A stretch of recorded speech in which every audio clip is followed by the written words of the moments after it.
Yo, what is going on, guys? Cryptic TNG back with a brand new video. Today we're going to be talking about how I'm able to run a Pimax VR headset on a lower end, lower spec PC and still have somewhat decent performance. Now, I've had the Pimax Crystal Light for a few weeks now, so I'm still trying to gauge where I'm at, trying to find new things that's going to help me improve. Just basically the settings is more the issue than anything else. You know, finding out the correct settings to make sure you're getting the best out of what you can with the headset. That's been my main issue and my main point of concern, particularly with LMU. There is a few nuanced things that you kind of have to flip and change in the settings to get it looking perfect. Particularly my main issue was like the reprojection, what you guys were seeing compared to what I was seeing. I felt like it was a little bit different, and I wasn't happy with the FOV perception that I was seeing in the video when I was, you know, recording and playing it back. So I want to talk about those things and also the things that helped me. So yeah, let's get stuck into the video. Now, a video that helped me massively was this Ultimate VR guide for Le Mans Ultimate from Just Dave GG, and he also jumped in Discord with me, taught me through a couple of things that helped me massively in how to optimize my VR headset, particularly for my experience. As I said, I was really struggling with the reprojection, and I don't feel like I was getting all the frames that I should have been, but you know, I managed to figure things out. So I'm going to tell you about my experience with, you know, the Pimax Crystal Light with the lower end spec PCs, and the way I've got it feeling pretty good at the moment. And as you can see, with my reprojection of the game, looks much closer to what I'm actually seeing in the VR headset. So first things first, the first thing you want to do is open up your Nvidia control panel. I'm not sure what you would do on AMD, but I have an Nvidia graphics card. But you want to go to manage 3D settings, so then you want to go to program settings. And if your Le Mans Ultimate doesn't show up here in your selected program, you can just add, and then you'll be able to see a drop down menu and just basically type in Le Mans and it'll be there. Other than that, these are the settings that I have. I changed a few things ever so slightly, and I just found that the game ran a lot smoother for me in VR once I had done that. Made these few changes. I'm just scrolling down very slowly so you guys can copy it. Of course, you just have to pause the screen and stuff like that if you just want to get the exact settings to what I have. I also, of course, I do have the Pimax Play app, but I didn't change any of the settings in that. I left that default, so that's completely stock, and I made all my changes in here. And other than that, the rest of the changes I made were actually on the game itself. What I will say is the first issue that I actually ran into was because my graphics card only has one working display port, and of course my main monitor that I use to race normally uses the display port, but the Pimax Crystal Light also uses a display port. I have to sort of replace my original monitor with the VR headset display port, and I use my second monitor as a screen to capture like the OBS and all my recordings and stuff. But my second screen only has a refresh rate of 60 Hertz, and for whatever reason the game locks the refresh rate at 60 Hertz, even though, you know, the headset is set to 90 Hertz. So it's definitely not a headset problem. It's definitely an issue with LMU. I'm not sure why it's like that, but that was the first thing I came across. And, you know, it was just locked at 60 refresh rate and I couldn't do anything about it. And therefore, when I was checking my frame rate in game in the VR headset, it was giving me sort of like 10 FPS lower than what my refresh rate was set to, even though it didn't feel like it was, you know, around 50 frames per second. It was just giving me 50 frames. So I'm not sure what it is about. I don't know why LMU's done it like that. It's a little bit weird, because I'm sure that I should be getting way more frames than that. But these are my settings. I run through them pretty quickly, and yeah, these are the settings I'm using for my VR headset. As I said, I've only got my graphics card's only a 2080, nothing crazy.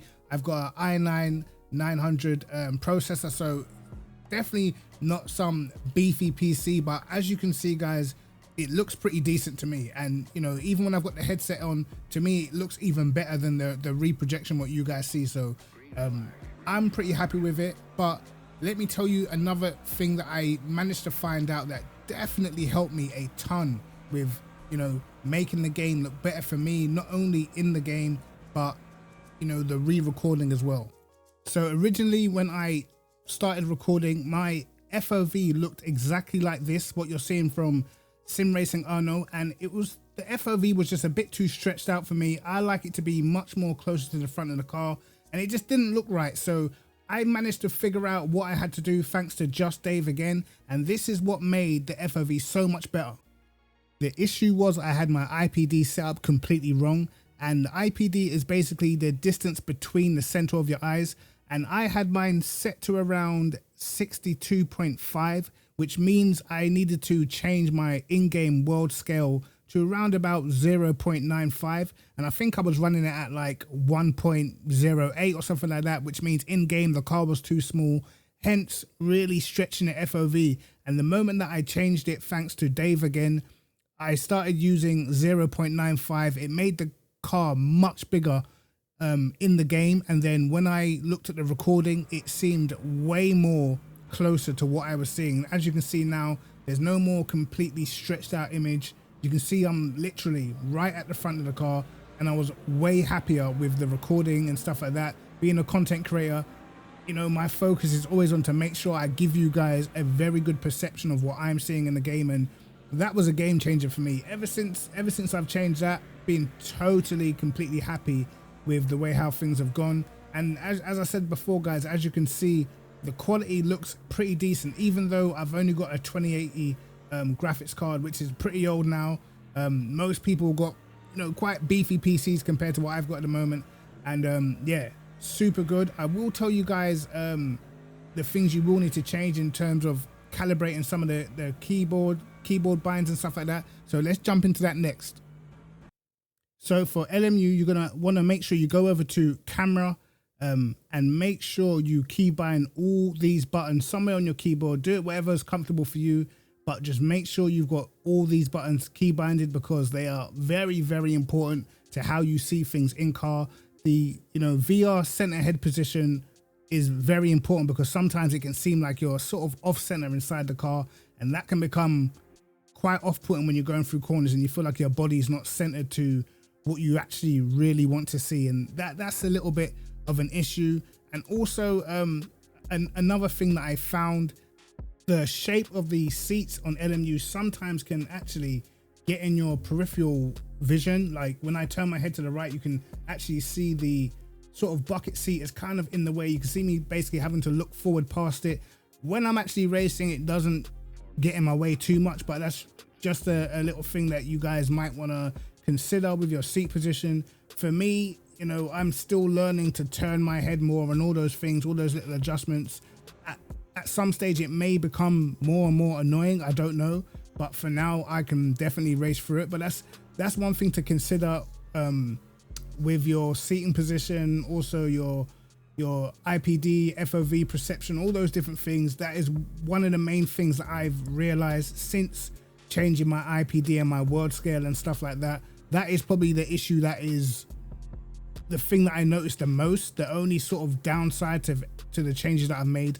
Other than that, it's all good, man. So yeah, man, tell me what you guys think. If you guys have any more experience, I generally don't know. I'm still literally finding my feet in this whole VR world, but for me at the moment, the Pimax Crystal Light is working fantastically well.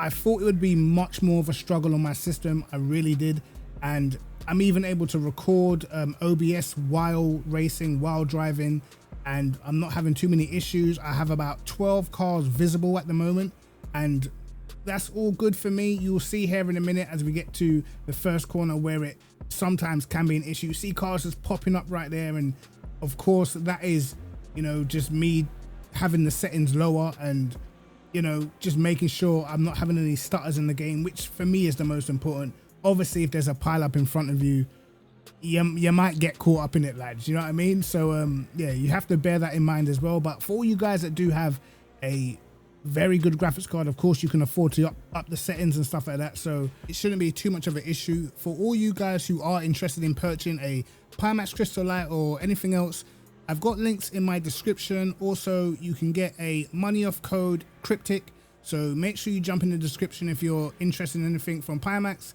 And yeah, I'll have it pinned in the comments as well, so you guys make sure you do leave a like and subscribe. Cryptic TMG, I'm out. Peace.